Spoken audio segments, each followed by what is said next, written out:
बिस्मिल्लाहिर्रहमानिर्रहीम, अस्सलाम वालेकुम। आप देख रहे हैं मेरा यूट्यूब चैनल और मैं हूं वसीम सत्ती। नाज़रीन, आज के व्लॉग में हम एक ऐसे सियासतदान को डिस्कस करेंगे कि जिन्होंने पूरी ज़िंदगी में ना कभी नौकरी की, ना उनका कोई कारोबार रहा, ना उनकी सनतें हैं, ना उनके कारखाने हैं और ना ही उनके पास ज़रे ज़मीन थी।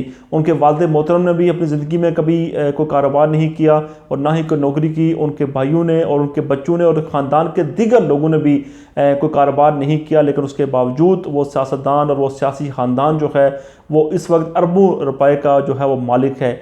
हम बात कर रहे हैं JUIF के सरबराह मौलाना फजल रहमान साहब के हवाले से, जो कि इस वक्त पाकिस्तान डेमोक्रेटिक मूवमेंट के सरबराह भी हैं।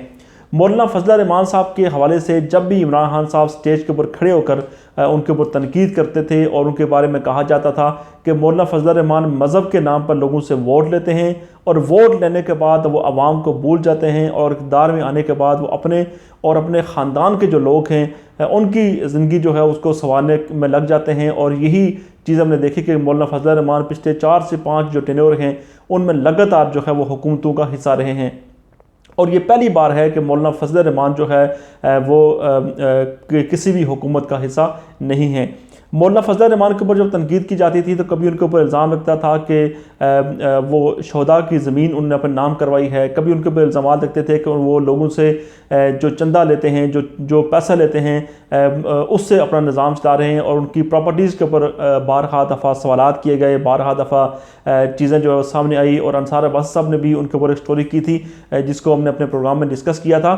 तो बहरहाल मौलाना फजल रहमान चूँकि आजकल बड़ी ख़बरों में हैं और जिस तरह से वो हुकूमत को ललकारते हैं, इस वक्त के वज़ीर-ए-आज़म इमरान खान साहब को जिस तरह से वो ललकारते हैं, तो हमने देखा कि आज नैब ने उनको एक नोटिस भेजा है और मौलाना फजल रहमान को जो नोटिस है वो 26 सवालात जो हैं इस नोटिस में उनको लिख के भेजे गए हैं। अब मौलाना फजल रहमान साहब के पास 24 सितंबर तक का वक्त है और 24 सितंबर तक मौलाना फजल रहमान जो है उन तमाम सवालों के जवाब देंगे और जवाब नैब में जमा करवाए जाएंगे।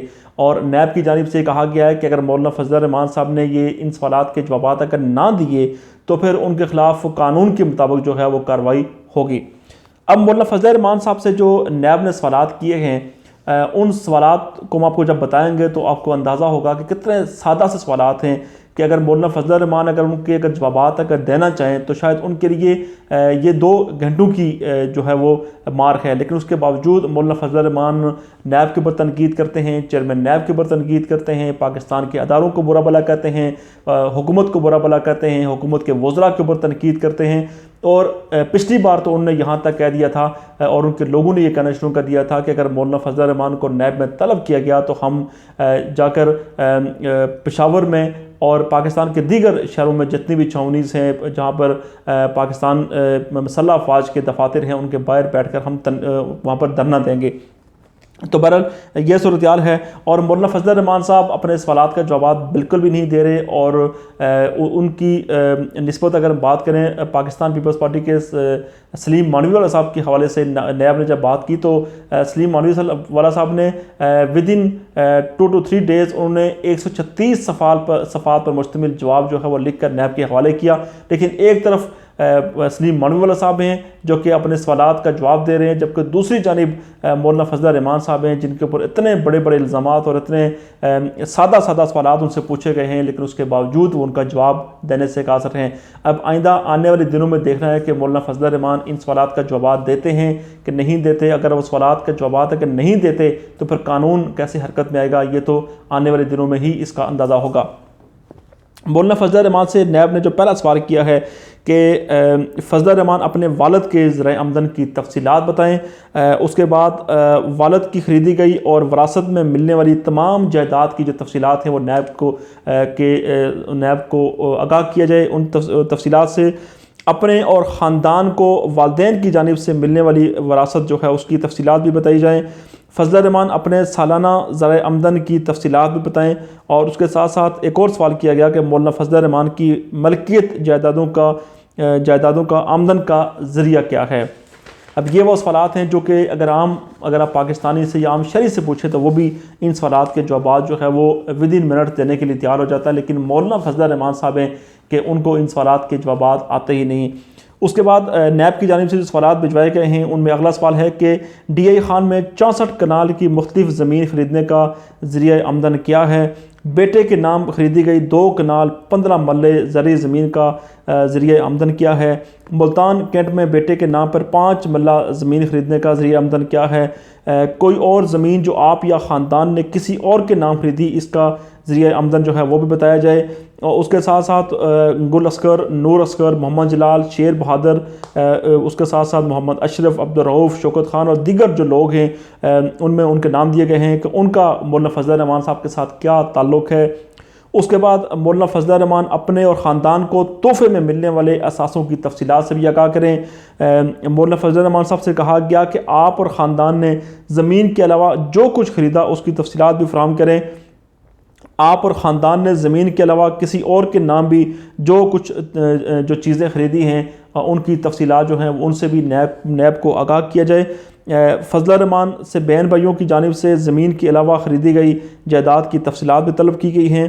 مولانا فضل الرحمان صاحب سے کہا گیا ہے کہ آپ نے یا آپ کے خاندان کے جو بھی اثاثے فروخت کیے گئے ہیں ماضی میں ان کی تفصیلات بھی نیب کو بتائی جائیں، اور دوسروں کے نام پر تعمیر کیے گئے ہوٹل، دکانیں اور گھر کی تفصیلات جو ہیں وہ بھی نیب کے حوالے کی جائیں۔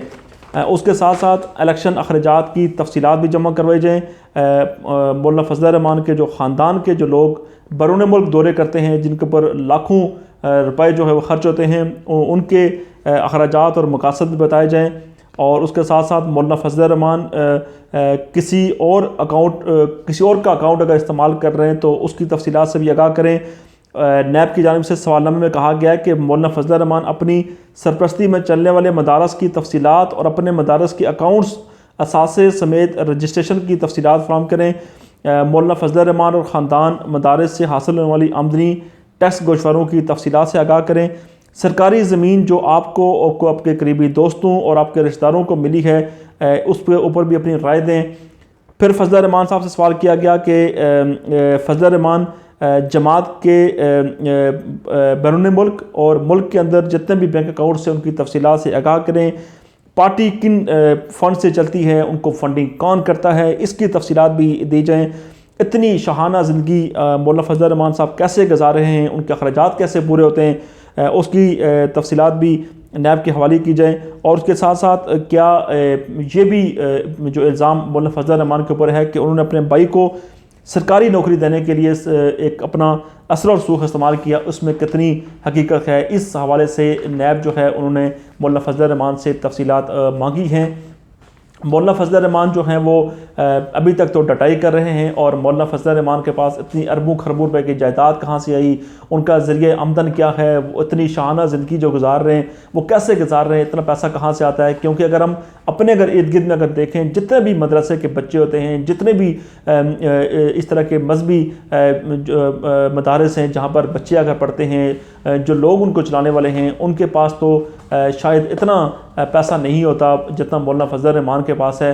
اور اگر حال ہی میں اگر ہم بات کریں علامہ خادم حسن رضوی صاحب جو ہیں اللہ تعالیٰ ان کو جنت الفردوس میں اعلیٰ مقام عطا فرمائے، جب وہ فوت ہوئے تو اس کے بعد ہم نے دیکھا کہ جہاں پر ان کی چارپائی رکھی گئی تھی، جہاں پر ان کی میت رکھی گئی، جس جگہ پر رکھی گئی تھی، تو وہ جگہ جو ہے وہ صرف 2 چارپائیاں رکھنے کی وہاں پر جگہ تھی، اور وہاں پر چند 2 کھڑے ہونے کی جگہ تھی۔